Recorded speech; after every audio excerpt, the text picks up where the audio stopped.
People say we got it made. Don't they know we're so afraid? Isolation. But then again, you are not to blame. You're just a human, a victim of the insane. The letters E, N, and O in the reunion sign began to move, rotating around their own axis to read 1 in reverse. A formula began to take form a moment later, and Wydlowski sighed at the familiar equation. Reunion minus ENO equals reunion minus 1 equals ruin. The 1 neon letters turned off, and only ruin remained. John hung his head low, shaking it in disappointment as he bowed. He walked off the Captain Bridge and off the stage, deathly silence filling the room. As George said, there won't be a Beatles reunion as long as John Lennon remains dead. But the Eastern Bloc collapsed. Those travel restrictions are gone. You could go back and... No, it's too late. Why would she ever want to see me? I abandoned her. What about the others? Your friends? Only Howard and Drew came here. The others stayed. I have no idea where they are or who they are. You can't just give up. The Beatles can't reunite, but you can have a reunion of your own. Why not go back? Find your friends. Find her. No, you don't understand. My life ended decades ago. Everything else is just a sad epilogue. Look, it's too late. You should go get some rest. Please take my bed. I'll sleep out here on the couch.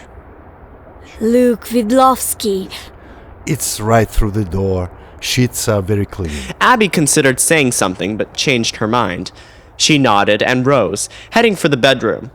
Wydlowski turned towards the couch, but saw Drug sitting in the armchair with a disappointed expression on his face.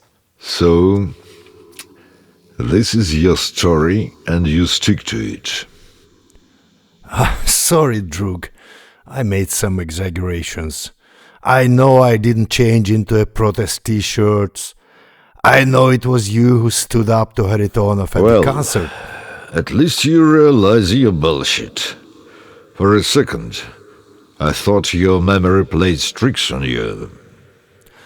I felt ashamed when Beata suddenly kissed me.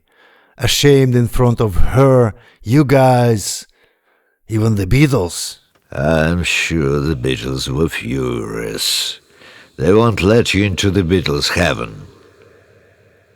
Wouldn't the heavens be boring silly? Listen to Yesterday Forever and Ever.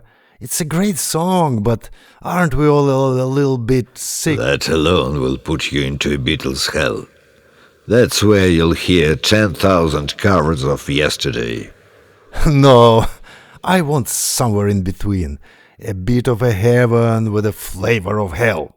Anyway, who believes in all this crap will die. Our Beatles CDs will collect dust in the attic, and our grandkids will ask, Beatles, who? Now, if for a second I may interrupt, Wydlowski, I kinda disagree. I am of a younger generation, and I like many kinds of music, but the Beatles are always up there for me, among the best. You just need to be exposed to it, and it's contagious. Beatles who? Bullshit, Wydlowski. Speaking of afterlife, I believe there's something out there, and I'll soon find out. Yeah, and you're placed in heaven or hell, depending how big a fan you are, how often you go to the Beatle Fest or Beatle Week, how many Beatle photos you put on Facebook. Give me a break. I'm a deep, hidden, weird fan, not kissing anybody's collective ass. Or maybe it's how people will love, and people who love us think about us. I like this better. Now, if only people we love and people loving us ever met each other, that would do it. I mean, send us straight to hell.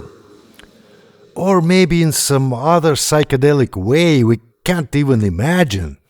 Vedlovsky, has your dealer had a sales event? Why didn't you let me know? Vedlovsky. One other thing you banded the truth about? Has your brain whitewashed that episode for you? I was right there just having crossed the border. I haven't seen you knocked to the ground. I didn't find courage to fight Haritonov. Damn, I didn't even have to. Before he made that silly and evil condition for Her Majesty, he gave me a chance to stay back together with her, but I was torn. Wedlovsky opened the breast pocket of his jacket and looked at his half of the Beatles' photograph, showing John and George. And what's the deal with the half-footer? Not curious about the other half? Afraid it's gone. Yeah, you should be. Not afraid to never know? Dawn had barely broken as Abby was sleeping peacefully on the bed, and he took a moment to look her over through the crack in the slightly open door into his bedroom. He looked at her with very different eyes than just a little while ago. She did look a lot like Beata, her soft hair sprawled about her, blissfully unaware as Wedlovsky continued to the tall window that overlooked the canal. He felt another kick of sharp pain breaking through a permanent, dull pressure in his chest, and his thoughts ran astray in his head. Wedlovsky paused his hand over the phone, but imagined the screaming sirens and circling lights invading his studio from the street below, the emergency workers rushing in, disturbing Abby, staring at her, then at him, thinking they understood, trying to hide that smirk. Tears shined on his cheeks as he looked out at the first rays of sunlight creeping over the apartments and the canal. He could see that strange Indian-themed boat on the canal, again, sailing away with George Harrison lounging on its edge, strumming his guitar as he sang The Rising Sun.